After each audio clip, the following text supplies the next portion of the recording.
आज हमारा lesson number 1 कला का सेकंड क्वेश्चन करेंगे। आदि मानव के द्वारा चित्रित चित्रकला एवं रंगों के प्रयोग का वर्णन करो।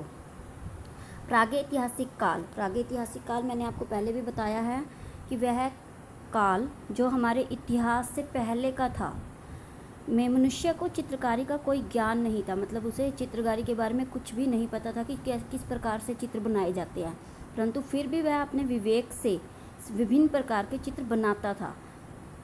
आरंभ से ही मानव गुफाओं और कंदराओं में रहता था। इन गुफाओं में वह खूंखार और खतरनाक जानवरों के चित्र बनाता था, मतलब कि बहुत ही बड़े बड़े और ख़तरनाक जानवरों के चित्र बनाता था। आदि मानव उन्हीं जानवरों के चित्र बनाता था जिनका वह वध करता था, यानी कि जिनका वह वध करने के लिए जाता था उन्हीं का ही वह चित्र अपनी गुफाओं की दीवारों पर बनाता था। बहुत बड़े और ख़तरनाक जानवरों का शिकार करने के पश्चात वह इसे अपनी विजय के रूप में मनाता था। गुफाओं से प्राप्त चित्रों से यह अनुमान लगाया जाता है कि आदि मानव शिकार पर जाने से पहले नाच गाना, टोना टोटका वह पूजा पाठ का आयोजन भी करता था। कि वह किसी भी शिकार को करने के लिए जाता था, उससे पहले वह अपनी खुशी को प्रकट करके जाता था। वह शिकार पर जाने से पहले नाच गाना करता था, टोने टोटके और पूजा पाठ का आयोजन भी करता था। इन आयोजनों में स्त्री पुरुष शामिल होते थे। यह अनुमान इसलिए लगाया जाता है क्योंकि गुफाओं की दीवारों पर जो चित्र प्राप्त हुए हैं उनमें स्त्री और पुरुष मिलकर नाच गाना कर रहे हैं, मतलब उन चित्रों को देखकर यह अनुमान लगाया जाता है कि पहले आदि मानव शिकार पर जाने से पहले क्या क्या कार्य करता था। क्योंकि गुफाओं की दीवार पर जो चित्र प्राप्त हैं उनमें स्त्री पुरुष मिलकर नाच गाना कर रहे हैं। गुफाओं में जो चित्र प्राप्त मिले हैं वे सब रंग बिरंगे हैं। इन चित्रों में प्राकृतिक रूप से मिलने वाले रंगों का प्रयोग किया गया है। प्राकृतिक रंगों में जैसे खड़िया एक पौधा होता है जिसके पत्तों को यूज़ किया जाता है, चूना, कोयला, फूल पत्तियाँ आदि से प्राप्त रंगों को शामिल किया जाता है। मतलब उन सब को पहले वे एकत्रित करते थे, फिर उन्हें पीस कर उनसे रंगों की प्राप्ति करते थे। इसके अलावा आदि मानव खून व फूल पत्तियों को पशुओं की चर्बी में मिलाकर भी इन चित्रों में रंग भरता था।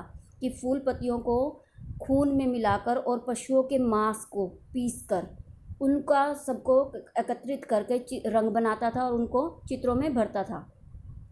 आश्चर्य की बात तो यह है कि हजारों वर्षों के बाद भी ये चित्र आज भी धूमिल नहीं हुआ। धूमिल यानी कि फीके नहीं पड़े हैं। आज पहले किए हुए चित्र भी आज भी वैसे के वैसे हैं जैसे उन्होंने किए थे, वो बिल्कुल भी फीके नहीं हुए हैं। मध्य प्रदेश में भोपाल के निकट भीमबेटका की गुफाओं में दीवारों पर जो चित्र बने हैं वे आज भी उसी प्रकार है जैसे हजारों वर्ष पहले थे। ये चित्र और रेखा चित्र द्विआयामी प्रकार के हैं। द्विआयामी यानी 2 लाइनों का प्रयोग करके बनाए गए हैं। इसके अतिरिक्त इन बर्तनों पर सुंदर चित्रकारी और विभिन्न रंगों से सजाने लगा था कि वह अपने इन्हीं रंगों का प्रयोग करके वह बर्तनों को सुंदर और अच्छा बनाने लग गया था। जहां आवश्यकता होती थी वह इन बर्तनों पर पॉलिश भी की जाती थी।